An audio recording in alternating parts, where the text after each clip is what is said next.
عقل والوں کے لیے نصیحت ہے۔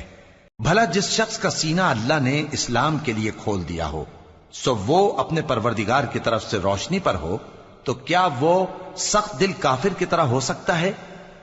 پس ان پر افسوس ہے جن کے دل اللہ کی یاد سے غافل اور سخت ہو رہی ہیں، اور یہی لوگ سراسر گمراہی میں ہیں۔ اللہ نے نہایت اچھی باتیں نازل فرمائی ہیں، یعنی کتاب جس کی آیتیں باہم ملتی جلتی ہیں اور دہرائی جاتی ہیں۔ جو لوگ اپنے پروردگار سے ڈرتے ہیں ان کے بدن کے رونگٹے اسے سن کر کھڑے ہو جاتے ہیں، پھر ان کی کھالیں نرم ہو جاتی ہیں اور دل بھی نرم ہو کر اللہ کی یاد کی طرف متوجہ ہو جاتی ہیں۔ یہی اللہ کی ہدایت ہے، وہ اس سے جس کو چاہتا ہے ہدایت دیتا ہے، اور جس کو اللہ گمراہ رہنے دے اس کو کوئی ہدایت دینے والا نہیں۔ بھلا جو شخص قیامت کے دن اپنے چہرے پر برے عذاب کو روکتا ہو، کیا وہ ویسا ہو سکتا ہے جو چین میں ہو؟ اور ظالموں سے کہا جائے گا کہ جو کچھ تم کرتے رہے تھے اب اس کے مزے چکھو۔ جو لوگ ان سے پہلے تھے انہوں نے بھی تکذیب کی تھی، تو ان پر عذاب ایسی جگہ سے آ گیا کہ ان کو خبر ہی نہ تھی۔ پھر ان کو اللہ نے دنیا کی زندگی میں رسوائی کا مزہ چکھا دیا، اور آخرت کا عذاب تو بہت ہی بڑا ہے۔ کاش یہ سمجھ رکھتے۔ اور ہم نے لوگوں کے سمجھانے کے لیے اس قرآن میں ہر طرح کی مثالیں بیان کی ہیں تاکہ وہ نصیحت حاصل کریں۔ یہ قرآن عربی ہے جس میں کوئی عیب اور اختلاف نہیں، تاکہ وہ ڈر مانے۔ اللہ ایک مثال بیان کرتا ہے کہ ایک شخص ہے جس میں کئی آدمی شریک ہیں مختلف مزاج کے، اور ایک آدمی پورے کا پورا ایک شخص کا غلام ہے۔ بھلا دونوں کی حالت برابر ہے؟ نہیں، الحمدللہ، مگر یہ اکثر لوگ نہیں جانتے۔ اے پیغمبر، تم بھی مرنے والے ہو اور یہ بھی مرنے والے ہیں، پھر تم سب قیامت کے دن اپنے پروردگار کے سامنے جھگڑو گے۔ پھر اس سے بڑھ کر ظالم کون جو اللہ پر جھوٹ بولے اور سچی بات جب اس کے پاس پہنچ جائے تو اسے جھٹلائے۔ کیا جہنم میں کافروں کا ٹھکانہ نہیں ہے؟ اور جو شخص سچی بات لے کر آیا اور جس نے اس کی تصدیق کی، وہی لوگ متقی ہیں۔ وہ جو چاہیں گے ان کے لیے ان کے پروردگار کے پاس موجود ہے۔ نیکوکاروں کا یہی بدلہ ہے، تاکہ اللہ ان سے برائیوں کو جو انہوں نے کی دور کر دے، اور نیک کاموں کا جو وہ کرتے رہے ان کو بدلہ دے۔ کیا اللہ اپنے بندے کو کافی نہیں؟ اور اے نبی، یہ تم کو ان لوگوں سے جو اللہ کے سوا ہیں یعنی غیر اللہ سے ڈراتے ہیں، اور جس کو اللہ گمراہ رہنے دے اسے کوئی ہدایت دینے والا نہیں، اور جس کو اللہ ہدایت دے اس کو کوئی گمراہ کرنے والا نہیں۔ کیا اللہ عزت والا بدلہ لینے والا نہیں ہے؟ اور اگر تم ان سے پوچھو کہ آسمانوں اور زمین کو کس نے پیدا کیا تو کہہ دیں گے کہ اللہ نے۔ کہو کہ بھلا دیکھو تو جن کو تم اللہ کے سوا پکارتے ہو، اگر اللہ مجھ کو کوئی تکلیف پہنچانی چاہے تو کیا وہ اس تکلیف کو دور کر سکتی ہیں؟ یا اگر وہ مجھ پر مہربانی کرنا چاہے تو کیا وہ اس کی مہربانی کو روک سکتے ہیں؟ کہہ دو کہ مجھے اللہ ہی کافی ہے، بھروسہ رکھنے والے اسی پر بھروسہ رکھتے ہیں۔ کہہ دو کہ اے قوم، تم اپنی جگہ عمل کیے جاؤ، میں اپنی جگہ عمل کیے جاتا ہوں۔ ان قریب تم کو معلوم ہو جائے گا کہ کس پر عذاب آتا ہے جو اسے رسوا کرے گا، اور کس پر ہمیشہ کا عذاب نازل ہوتا ہے۔ ہم نے تم پر یہ کتاب لوگوں کی ہدایت کے لیے سچائی کے ساتھ نازل کی ہے، تو جو شخص ہدایت پاتا ہے تو اپنے بھلے کے لیے، اور جو گمراہ ہوتا ہے تو گمراہی سے اپنا ہی نقصان کرتا ہے۔ اور اے پیغمبر، تم ان کے ذمہ دار نہیں ہو۔ اللہ لوگوں کے مرنے کے وقت ان کی روحیں قبض کر لیتا ہے، اور جو مرے نہیں ان کی روحیں سوتے میں قبض کر لیتا ہے۔ پھر جن پر موت کا حکم کر چکتا ہے ان کو روک رکھتا ہے، اور باقی روحوں کو ایک وقت مقرر تک کے لیے چھوڑ دیتا ہے۔ جو لوگ غور و فکر کرتے ہیں ان کے لیے اس میں نشانیاں ہیں۔ کیا انہوں نے اللہ کے سوا اور سفارشی بنا لیے ہیں؟ کہو کہ خواہ وہ کسی چیز کا بھی اختیار نہ رکھتے ہوں اور نہ کچھ سمجھتے ہی ہوں تب بھی کہہ دو کہ سفارش تو سب اللہ ہی کے اختیار میں ہے، اسی کے لیے آسمانوں اور زمین کی بادشاہت ہے، پھر تم اسی کی طرف لوٹ کر جاؤ گے۔ اور جب ایک اکیلے اللہ کا ذکر کیا جاتا ہے تو جو لوگ آخرت پر ایمان نہیں رکھتے ان کے دل گھٹ جاتے ہیں، اور جب اللہ کے سوا اوروں کا ذکر کیا جاتا ہے تو فوراً خوش ہو جاتے ہیں۔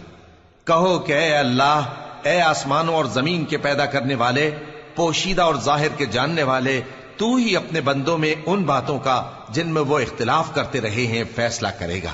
اور اگر ظالموں کے پاس وہ سب مال و متا ہو جو زمین میں ہے اور اس کے ساتھ اسی قدر اور ہو تو قیامت کے روز برے عذاب سے رہائی پانے کے بدلے میں دے ڈالیں، اور ان پر اللہ کی طرف سے وہ امر ظاہر ہو جائے گا جس کا ان کو خیال بھی نہ تھا، اور ان کے اعمال کی برائیاں ان پر ظاہر ہو جائیں گی، اور جس عذاب کی وہ ہنسی اڑاتے تھے وہ ان کو آ گھیرے گا۔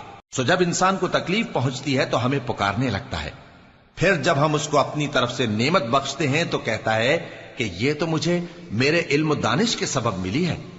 نہیں، بلکہ وہ آزمائش ہے، مگر ان میں سے اکثر نہیں جانتے۔ جو لوگ ان سے پہلے تھے وہ بھی یہی کہا کرتے تھے، تو جو کچھ وہ کیا کرتے تھے ان کے کچھ کام نہ آیا، آخر ان پر ان کی برائیوں کا وبال پڑ گیا۔ اور جو لوگ ان میں سے ظلم کرتے رہے ہیں ان پر بھی ان کے برے اعمال کا وبال عنقریب پڑے گا، اور وہ اللہ کو عاجز نہیں کر سکتے۔ کیا ان کو معلوم نہیں کہ اللہ ہی جس کے لیے چاہتا ہے رزق کو فراخ کر دیتا ہے اور جس کے لیے چاہتا ہے تنگ کر دیتا ہے؟ جو لوگ ایمان لاتے ہیں ان کے لیے اس میں بہت سی نشانیاں ہیں۔ اے پیغمبر، میری طرف سے لوگوں کو کہہ دو کہ اے میرے بندو، جنہوں نے اپنی جانوں پر زیادتی کی ہے، اللہ کی رحمت سے نا امید نہ ہونا۔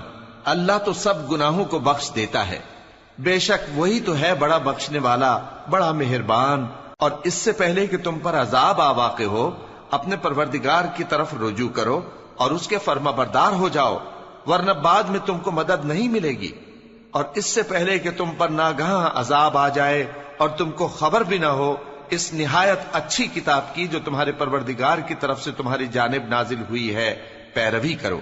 ایسا نہ ہو کہ اس وقت کوئی شخص کہنے لگے کہ ہائے اس کوتاہی پر افسوس ہے جو میں نے اللہ کا حق ماننے میں کی، اور میں تو ہنسی ہی کرتا رہا، یا یہ کہنے لگے کہ اگر اللہ مجھ کو ہدایت دیتا تو میں بھی پرہیزگاروں میں ہوتا، یا جب عذاب دیکھ لے تو کہنے لگے کہ اگر مجھے پھر ایک دفعہ دنیا میں جانا ہو تو میں نیکوکاروں میں ہو جاؤں۔ ارشاد ہوگا کیوں نہیں، میری آیتیں تیرے پاس پہنچ گئی تھی مگر تو نے ان کو جھٹلایا اور شیخی میں آ گیا اور تو کافر بن گیا۔ اور اے مخاطب، جن لوگوں نے اللہ پر جھوٹ بولا تم قیامت کے دن دیکھو گے کہ ان کے چہرے سیاہ ہو رہے ہوں گے۔ کیا تکبر کرنے والوں کا ٹھکانہ دوزخ میں نہیں ہے؟ اور جو پرہیزگار ہیں ان کی کامیابی کے سبب اللہ ان کو نجات دے گا، نہ تو ان کو کوئی تکلیف پہنچے گی اور نہ وہ غمناک ہوں گے۔ اللہ ہی ہر چیز کا پیدا کرنے والا ہے اور وہی ہر چیز کا نگراں ہے۔ اسی کے پاس آسمانوں اور زمین کی کنجیاں ہیں، اور جنہوں نے اللہ کی آیتوں سے کفر کیا وہی نقصان اٹھانے والے ہیں۔ کہہ دو کہ اے نادانو، تو کیا تم مجھ سے یہ کہتے ہو کہ میں غیر اللہ کی پرستش کرنے لگوں؟ اور اے پیغمبر، تمہاری طرف اور ان پیغمبروں کی طرف جو تم سے پہلے ہو چکے ہیں یہی وہی بھیجی گئی ہے کہ اگر تم نے شرک کیا تو تمہارے اعمال برباد ہو جائیں گے اور تم نقصان اٹھانے والوں میں ہو جاؤ گے، بلکہ اللہ ہی کی عبادت کرو اور شکر گزاروں میں رہو۔ اور انہوں نے اللہ کی قدر شناسی جیسی کرنی چاہیے تھی نہیں کی۔ اور قیامت کے دن تمام زمین اس کی مٹھی میں ہوگی اور آسمان اس کے داہنے ہاتھ میں لپٹے ہوئے ہوں گے، اور وہ ان لوگوں کے شرک سے پاک ہے، بلند و برتر ہے۔ اور جب سور پھونکا جائے گا تو جو لوگ آسمانوں میں ہیں اور جو زمین میں ہیں سب بے ہوش ہو کر گر پڑیں گے مگر وہ جس کو اللہ چاہے۔ پھر دوسری دفعہ سور پھونکا جائے گا تو فوراً سب کھڑے ہو کر دیکھنے لگیں گے، اور زمین اپنے پروردگار کے نور سے چمک اٹھے گی اور اعمال کی کتاب کھول کر رکھ دی جائے گی، اور پیغمبر اور دوسرے گواہ حاضر کیے جائیں گے، اور ان میں انصاف سے فیصلہ کیا جائے گا اور ان کے ساتھ بے انصافی نہیں کی جائے گی۔ اور جس شخص نے جو عمل کیا ہوگا اس کو اس کا پورا پورا بدلہ مل جائے گا، اور جو کچھ یہ کرتے ہیں اس کو سب کی خبر ہے۔ اور کافر گروہ گروہ کر کے جہنم کی طرف ہانکے جائیں گے، یہاں تک کہ جب وہ اس کے پاس پہنچ جائیں گے تو اس کے دروازے کھول دیے جائیں گے، اور اس کے داروغہ ان سے کہیں گے کہ کیا تمہارے پاس تمہیں میں سے پیغمبر نہیں آئے تھے جو تم کو تمہارے پروردگار کی آیتیں پڑھ پڑھ کر سناتے اور تمہارے اس دن کے پیش آنے سے تمہیں ڈراتے تھے؟ وہ کہیں گے کیوں نہیں، لیکن کافروں کے حق میں عذاب کا حکم ثابت ہو چکا تھا۔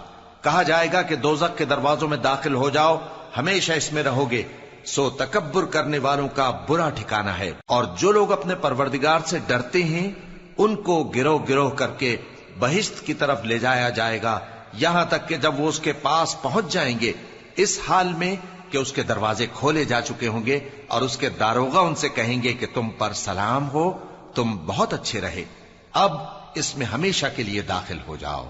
اور وہ کہیں گے کہ اللہ کا شکر ہے جس نے اپنے وعدے کو ہم سے سچا کر دیا اور ہم کو اس زمین کا وارث بنا دیا، ہم بہشت میں جہاں چاہیں رہیں، تو اچھے عمل کرنے والوں کا بدلہ بھی کیسا خوب ہے۔